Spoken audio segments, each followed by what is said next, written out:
Honnêtement, ça devient très compliqué pour moi de vous faire des récaps de SmackDown. Là, on est presque au stade de la torture.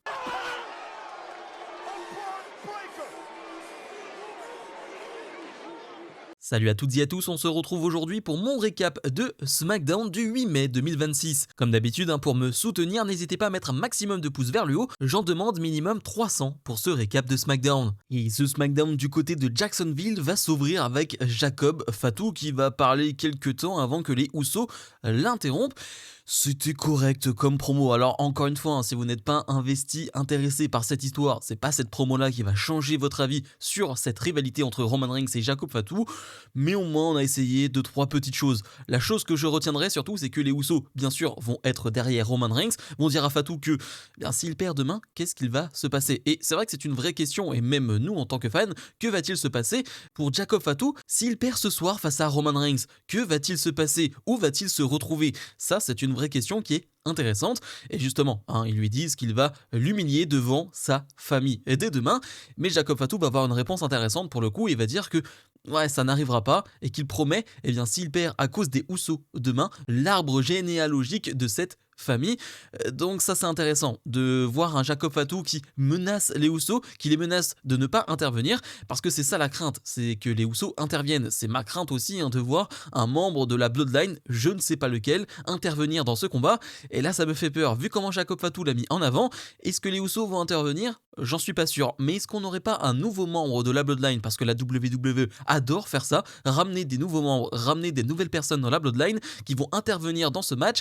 Je me pose vraiment la question. Vu comment ça a été mis en avant lors de cette promo, vu comment on a mis ça en avant, je me dis, il y a peut-être un truc qui va se passer, et ça, c'est pas pour mon plus grand plaisir. Tiffany Stratton défend son titre de championne des États-Unis face à Kiana James dans un match de 8 minutes, et c'est un match que j'ai vraiment apprécié, tellement apprécié que j'en aurais bien redemandé plus, plus que 8 minutes, parce que la fin de match, elle a un peu vue et revue, mais elle est intéressante pour la suite, on va dire, pour Kiana James et Julia. Mais sinon, j'ai apprécié. Déjà, j'avais hâte de voir ce match, parce que je suis toujours ravi de voir des matchs de Kiana James et de Tiffany Stratton. Et puis, même, on a un titre qui est en jeu, donc ça, c'est plutôt cool. Du côté de SmackDown, on a deux femmes athlétiques, deux femmes qui sont très rapides, deux femmes qui sont très costauds, et elles vont le montrer. J'ai bien aimé quelques enchaînements. Moi, j'aime toujours ce que fait Tiffany Stratton, même si tout n'est pas parfait, la plupart du temps, mais là, ça l'est, pour le coup. Là, ce qu'elle fait, c'est plutôt très propre. Et j'aime bien aussi ce que fait Kiana James. Elle rajoute 2-3 prises dans son arsenal, cette espèce de Death Valley Driver modifié qui était très cool après avoir porté un kick dans le coin du ring. Une Tiffany Stratton qui elle aussi a rajouté ce stunner dans son arsenal de prises que j'aime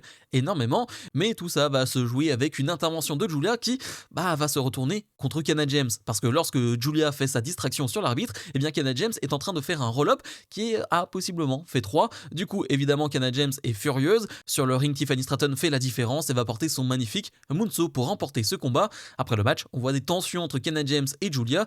Est-ce que c'est des tensions qui vont mener à la fin de cette équipe, à la fin de cette alliance? Possiblement dans les prochaines semaines, mais on sait qu'avec la WWE, ce genre de choses dure sur des semaines, voire des mois, donc on est loin d'avoir vu le bout du tunnel. Tama Tonga accompagné de Solo Sikoa fait face à Damien Priest. Je vous avoue que quand ce match a été annoncé, j'avais un peu peur, parce que c'est pas du tout le match que j'attends le plus du côté de SmackDown, c'est pas un match que j'attends du tout. À noter que Damien Priest a demandé à R-Truth de ne pas venir, parce qu'il savait que si R-Truth venait, ils allaient utiliser R-Truth justement pour atteindre Damien Priest. Du coup, R-Truth pendant un long moment ne va pas intervenir, malgré les interventions de Solo Sikoa, malgré l'intervention de Tama Tonga. Le match est pas horrible, il est correct, mais merci au public de Jacksonville qui va être à 2000%. Vraiment, le public de Jacksonville va vraiment répondre présent alors qu'il se passe pas grand chose dans le match, à part un Damien Priest qui essaye, vraiment, il essaye, on a un enchaînement de spinning kick, vraiment beaucoup de spinning kick, mais Priest essaye de mettre un peu de feu, un peu de folie dans ce match, mais comme je l'ai dit, on va avoir pas mal d'interventions, et notamment une de Tama Tonga, et c'est à ce moment-là que R-Truth va décider de venir, un R-Truth qui est encore mal en point après l'attaque des MFTs la semaine dernière. Alors il n'arrive pas trop à faire la différence, mais Priest arrive à l'aider, ce qui va permettre à Tama Tonga de s'en prendre à Damien Priest et de remporter ce combat. 9 minutes pour ça.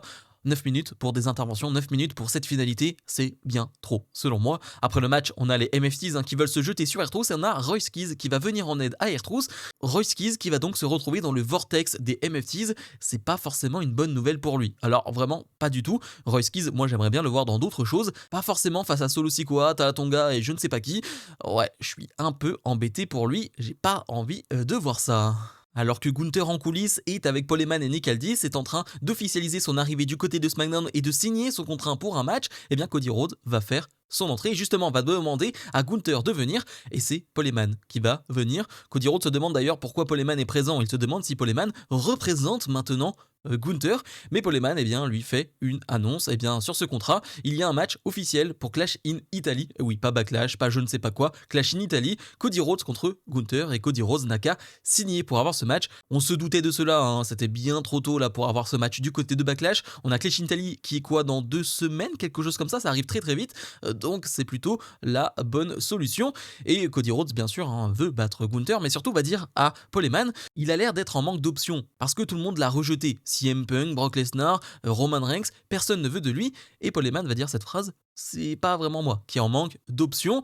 Ils viennent tous vers le Wise Man à un moment donné. Est-ce que c'est un petit teasing d'un Cody Rhodes Paul Heyman? Je ne sais pas, mais en tout cas c'était intéressant. Et surtout on a Gunther, et ça c'est la partie que j'aime le plus, qui va s'en prendre à Cody Rhodes, mais Cody Rhodes va reprendre l'avantage, coup de micro. On voit un Cody qui n'hésite pas à utiliser des objets ou quoi que ce soit pour reprendre l'avantage, et ça j'aime beaucoup. Avec un Gunther qui essaye de revenir alors que Cody Rhodes reprend le micro, j'ai bien aimé la physicalité entre les deux, ça donne envie d'en voir plus. Et Cody Rhodes va lui dire que du côté de SmackDown, il est facile à trouver mais difficile à battre. C'est un peu la catchphrase qui sort en ce moment, le easy to find, hard to beat. C'est plutôt une catchphrase sympathique, mais ouais, il la met pas mal en avant ces derniers temps.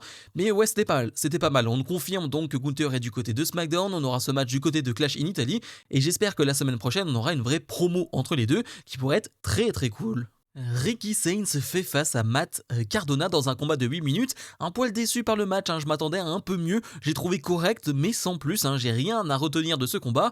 Je sais qu'il y a pas mal de débats sur l'utilisation de Matt Cardona. Certains se moquent de l'utilisation de Matt Cardona, mais j'arrive pas à comprendre parce que je pense, et j'en suis même persuadé, que Matt Cardona, il sait qu'il est revenu à la WWE pour être dans ce rôle de vétéran qui va aider les autres à être mis en avant. On en parlait déjà il y a quelques semaines dans un match avec Trick Williams où c'était un vrai bon match pour le coup. Et bien Matt Cardona avait perdu, mais le but pour lui c'est de mettre en avant d'autres superstars parce que Matt Cardona il obtient encore des bonnes réactions. Du coup c'est facile contre un heel de mettre en avant justement ces heels là, ces jeunes superstars là ou ces nouvelles superstars. Et là c'est le but avec Ricky Sainz et ça fonctionne plus ou moins bien. On l'a vu, il n'y a pas énormément de réactions pour Ricky Sainz, donc ouais c'est pas terrible du tout, surtout que le public va avoir plus de réactions pour ce qu'il se passe dans le public. Je sais pas ce qui s'est passé, mais clairement en fin de match, alors qu'on a l'enchaînement de finish, l'enchaînement final, on a un public qui est complètement distrait, qui regarde dans le public, il y a quelqu'un qui a dû se faire virer ou quelque chose comme ça. Du coup ils en ont rien à foutre de la fin de match et ça c'est bien triste. Une fin de match qui va voir la victoire de Ricky Sainz qui prend donc une victoire du côté de SmackDown après sa défaite face à Cody Rhodes. Mais ouais clairement là ça manque un peu de bruit pour Ricky Sainz. On peut pas dire que les débuts soient tonitruants. C'était bien de faire ses débuts face à Cody Rhodes, c'était un bon match etc. Mais ouais ça manque un peu de soutien, ça manque un peu de réaction. Les championnes par équipe féminine Paige et Brie Bella sont sur le ring et elles te disent tout simplement qu'elles n'ont pas peur du Judgment Day. On a vu Roxanne Perez et Raquel Rodriguez du côté de Raw dire qu'elles voulaient ces titres tag. Elles n'ont pas peur d'elles. On a Fatal Influence qui vont venir et après on a Lash Legend et Nia Jax qui vont venir. On ne sait pas écrire d'histoire dans cette division tag. Ça fait 3 mois que c'est les mêmes segments chaque semaine, la même chose. Soit on a des attaques par surprise, soit c'est des segments promo où chacune des équipes interviennent et il se passe rien, mais absolument rien. Aucune idée créative, aucune imagination, aucune créativité. C'est dingue, c'est tout le temps la même chose. Et que veux-tu faire en fait? Que veux-tu dire? Que veux-tu faire à la place d'une Jessie Jane? Que veux-tu dire? Que veux-tu faire à la place de Nia Jax? Quand on te met que de la merde. Ça fait 3 mois que c'est la même chose. Mais tout le temps, chaque semaine Raw SmackDown, c'est la même chose. Il n'y a rien. Du coup, le segment va se terminer avec la même chose. Nia Jax et Lash Legend qui vont se jeter sur Brie Bella et sur Paige. Et c'est tout.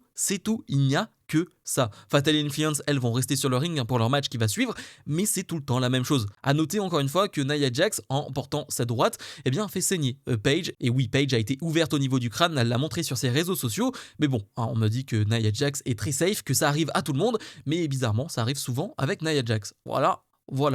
On enchaîne donc avec Charlotte Flair, Alexa Bliss et Rhea Ripley face à Fatal Influence dans un combat d'une dizaine de minutes qui était très bon. Alors j'ai détesté la fin, on en reparlera, mais le match en soi, il est très bon. Et pour ceux qui ne connaissent pas trop Fatal Influence, ça c'est le niveau minimum, j'ai envie de vous dire, parce que du côté de NXT, dès qu'elles étaient en équipe, c'était d'un super niveau. Elles ont une alchimie, elles ont une entente parfaite à 2 ou à 3, c'est dingue. Et du côté de NXT, à chaque fois qu'elles avaient un combat par équipe, c'était un combat fantastique. Donc là, franchement, c'est le niveau minimum. Tu sens qu'on a vraiment calmé un peu les choses, qu'on n'y est pas allé à 100%, parce que normalement, leur niveau est bien plus élevé que cela, mais même avec ce niveau-là qui est réduit, ça donne un bon match, parce que c'est bien fait.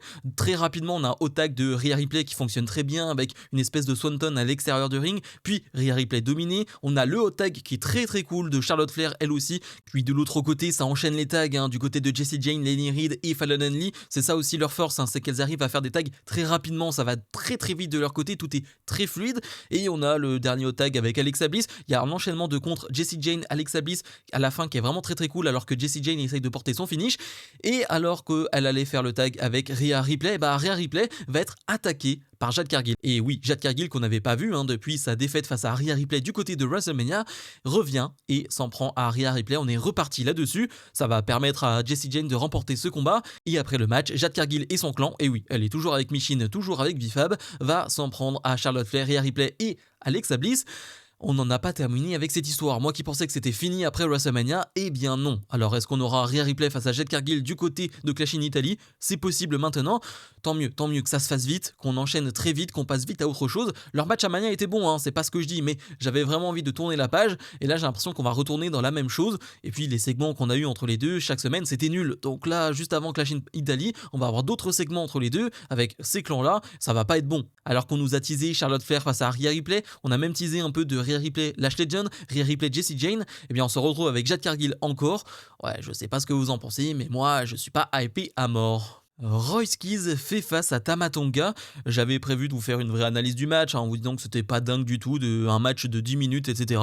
Bon, j'en ai rien à faire, hein, je vais pas faire semblant, j'en ai rien à faire de ce combat, je le trouve mauvais et je m'en fous totalement. Oui, je suis déjà énervé parce que j'ai vu le main event, hein, désolé. Mais du coup, il n'y a rien à dire à part le fait qu'on joue encore avec le fait que Solo Sikoa et Tama Tonga ne vont pas intervenir dans ce match, ne vont pas aider Tama Tonga, alors que Tama Tonga à plusieurs reprises se dit ok, c'est bon, je vais distraire l'arbitre, du coup eh bien, ça va permettre à mes amis et à mes coéquipiers de s'en prendre à Royce Keys. Eh bien pas du tout, ils ne vont pas le faire à aucun moment, ce qui va laisser Tama Tonga dans un match 1 contre 1 face à Royce Keys. Et j'ai rien à dire sur ce match, hein, c'est d'une tristesse sans nom, mais désolé, mais quand j'ai rien à dire, j'ai rien à dire. C'est un match de 10 minutes, oui 10 minutes pour ça, que Royce Keys va gagner avec son Spine Buster, hein, c'est donc son finish, il le garde. Moi ça me dérange pas en soi, hein, c'est juste que voir un Spine Buster en tant que finish, c'est pas commun, ça c'est vrai. Mais moi c'est vrai que les Spine Busters j'aime énormément. Mais donc victoire pour Royce Keys. Est-ce que cette histoire est terminée? Non, parce que Tama Tonga est en coulisses avec Shinsuke Nakamura. Alors on peut imaginer un Shinsuke Nakamura face à Tama Tonga. Qu'est-ce que j'ai hâte de voir ça. Waouh, j'ai trop hâte de voir ça. Et le segment main event, ce sont les funérailles de l'homme pain d'épices. Oui, c'est bien ça. Le main event de SmackDown, ce sont les funérailles de l'homme pain d'épices. Allez vous faire foutre, tout simplement. Allez vous faire foutre. Déjà de base, cette histoire d'homme pain d'épices m'avait gavé, mais vraiment gavé. C'est bon, on avait compris l'idée, on avait compris sur un segment, on n'avait pas besoin d'en faire une histoire sur un mois. En tout cas, de mon côté, j'avais compris l'idée et ça me faisait plus rire. Mais là, en plus, maintenant, les funérailles, c'est dans le main event de SmackDown. Et le pire dans tout ça, c'est que le public adore. Et j'ai vu sur les réseaux sociaux, il y a des gens qui adorent, il y a des gens qui détestent. On n'est vraiment pas entre les deux, mais je vois des gens qui adorent. Et je n'arrive pas à comprendre. Encore une fois, j'ai pas envie de vous juger ou quoi que ce soit si vous aimez ce genre de segment, mais en main event de SmackDown, en main event d'un show WWE, avant un Backlash, avant un Pay-le WWE, ton main event, c'est les funérailles d'un homme pain d'épices. Alors Trick Williams c'est bon dans le segment, je trouve, parce que il va chanter au début et ça fonctionne bien. Le truc, encore une fois, c'est qu'on va avoir une vidéo faite avec IA. Et oui, parce que la WWE ne se gêne plus aujourd'hui et chaque semaine on a une vidéo faite avec IA. On va y voir l'homme pain d'épices dans plein de situations différentes. Waouh, qu'est-ce que c'est drôle, on s'amuse vraiment. Et on a Sami Zayn qui va venir, qui est excellent dans son rôle aussi. Et j'ai l'impression d'être le fou du bus avec Sami Zayn. J'ai l'impression d'être le fou du bus à côté de Sami Zayn, qui a l'impression d'être dans un univers parallèle. Parce que Sami Zayn va dire des vérités, va dire que oui, avant, être dans le main event de SmackDown, ça voulait dire quelque chose. Là, tout le long du show, oui, parce que je vous en ai pas parlé, mais tout le long du show, en fil rouge, eh bien, on avait justement ces funérailles de l'homme pain d'épices avec plein de catcheurs qui venaient, eh bien, se recueillir auprès du cercueil de l'homme pain d'épices. Je ne sais pas de quoi je parle. Non, franchement, là, je m'écoute en train de parler, ça n'a aucun sens, mais vraiment aucun sens. Et du coup, on a encore une fois la WWE qui te dit ce qu'on est en train de faire, c'est de la merde. Mais oui, on est en train de te le dire. Ce qu'on fait, c'est de la merde. Comme ça avait été le cas avec Pat McAfee il y a quelques mois, où Pat McAfee, sur la route de WrestleMania, te disait ouais, alors, la WWE fait vraiment de la merde et on a besoin d'un Randy Orton pour sauver la WWE. Et bien là, t'as Sami Zayn qui te dit bah ouais, c'est vraiment nul à chier ce qu'il se passe dans ce main event, parce qu'avant, bah, être dans le main event, ça voulait dire quelque chose. Donc je comprends pas ce que fait la WWE. Il se crache dessus, il se chie dessus. Je comprends pas. Mais vraiment, je comprends pas. Sami Zayn passe pour le fou du bus alors que je suis totalement d'accord avec lui. Bref, je comprends rien à ce qu'il se passe. Finalement, le segment va se terminer avec Sami Zayn qui va s'en prendre à Trick Williams et l'homme pain d'épices va se relever à la façon de Undertaker et c'est Lil Yachty qui est à l'intérieur. Il va s'en prendre à Sami Zayn avec Trick Williams et ils vont poser avec le titre pour terminer ce SmackDown. Dites-moi en commentaire ce que vous avez pensé de ce main event. Franchement, ça m'intéresse parce que moi, je n'ai même plus les mots. Bilan de ce SmackDown, de mon côté, on sera sur un 4 sur 10. Alors oui, j'ai bien aimé, on va dire, la première partie du show. Il y a 2-3 petites choses. Cody Rhodes, la promo de Jacob Fatu était pas horrible. J'ai bien aimé le match entre Kiana James et Tiffany Stratton. Mais dans la deuxième partie du show, il y a tellement de choses qui me dérangent, mais surtout de choses qui ne m'intéressent pas du tout. Et c'est ça le pire, parce que le main event, j'ai détesté. Clairement, j'ai détesté, vous l'avez compris, je vais pas en reparler pendant plusieurs minutes. Mais il y a des choses dont je me fous. Et des fois, c'est pire, en fait, parce que quand tu détestes, eh bien, tu ressens quelque chose. Il y a du sentiment. Là, quand tu t'en fous, bah justement, il n'y a rien. Et le nombre de matchs, là, sur la deuxième heure, dont je me dis, je m'en fous totalement, ça fait beaucoup. Et donc, ouais, on en revient à la même chose. 3 heures, c'est trop long. 3 heures, ça te laisse, eh bien, beaucoup de temps pour faire beaucoup de merde. Et moi, j'en reviens toujours à ce même problème de 3 heures ou 2 heures, ça ne change rien. Si ton show est booké comme de la merde, bah ça ne change rien, tout simplement. Ça sera juste nul à chier. Oui, désolé, j'utilise beaucoup d'insultes et de gros mots dans cette vidéo, mais faut pas se foutre de la gueule du monde. On vient de voir un main event avec l'homme pain d'épices. À un moment donné, bon, je veux bien être gentil, mais il y a des limites. J'espère vraiment que Backlash sera au niveau pour remonter un peu le moral, pour finalement avoir un peu de sourire dans ce week-end très compliqué, parce que là, je sors de ce SmackDown avec tellement d'énervement et d'agacement.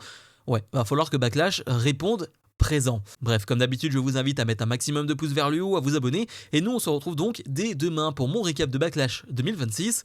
Salut